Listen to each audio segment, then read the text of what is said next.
เชนเนาะ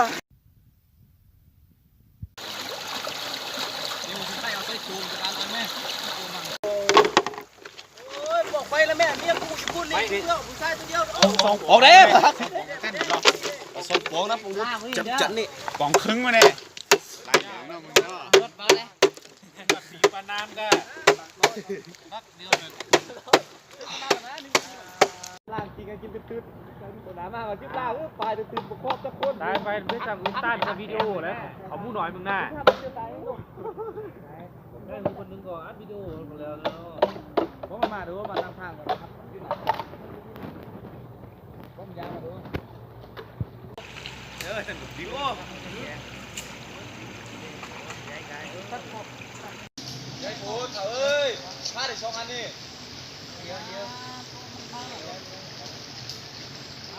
ครับมาดิ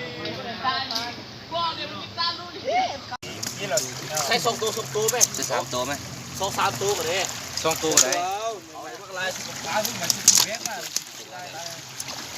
3 ตัวเลยปลาบักนี่มามันยังเอาอีก2 ตัวนี่ยันเมมด่าเลยเม่นยานนู้ฮัดด่าหรอบักนี่เงินถึงนี่ก็30,000เนาะเฮ้ยอันนี้ไอ้เห็ดก้องไหมแปลงก้องไหมเอาออกมาผมมุดก็ซอกตีนมาได้ดู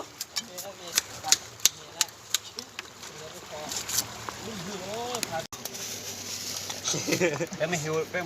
ซาโม่พริกจะเป็นขอจัดกินเลยไม่ได้ครับซาอีกลุ่มเมียงมุ่นนี่ว่ะนักเลยครับซาเอามีดไปซามันหยาดู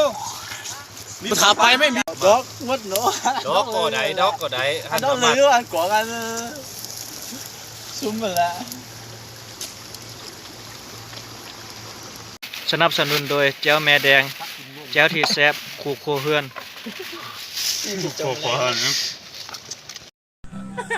คือจะพอนี่เกินนี่คือไรหรอ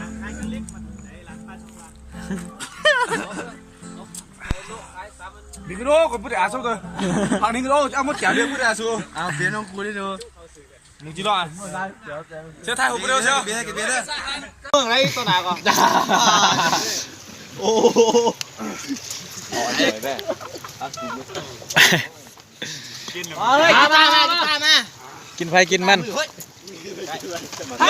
เฮ้ยสุดๆได้ก่อนยากเลยวิ่งตัวมึงวิ่งและเห็นเจอคนเดิมเสมอทุกเวลาโซโล่จวดโซช่วยหน่อยกันได้แล้วเขา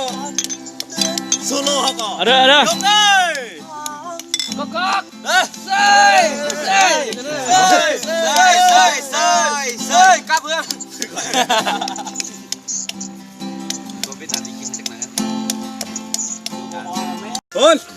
ต้องเรียนเนี่ยเกิดโดยบริษัทสุภักจกควายเอาเย็นหรือควายกินไม่เย็นโซโล่อยู่หันเย็นเอาเบียร์มาเย็นแล้วไหมรีวิวจีมะเพชรบอกพักก่อนใหญ่เยอะบัวเป็นจีมะเพชรเลยมะเพชรจีแล้วนี่ปลาเป็นตาแสบเยอะ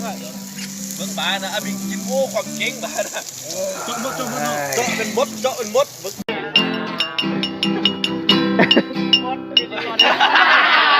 ไม่ได้สุดยอดที่ผมเพลงป่ะนี่หนึ่งชอบเพลงจะสามข้าวคาราบาวมั้ย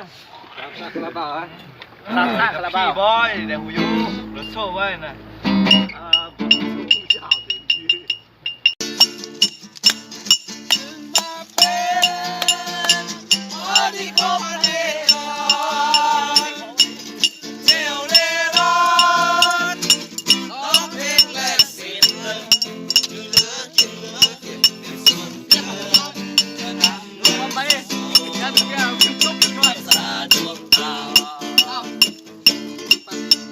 ในโลกความมืด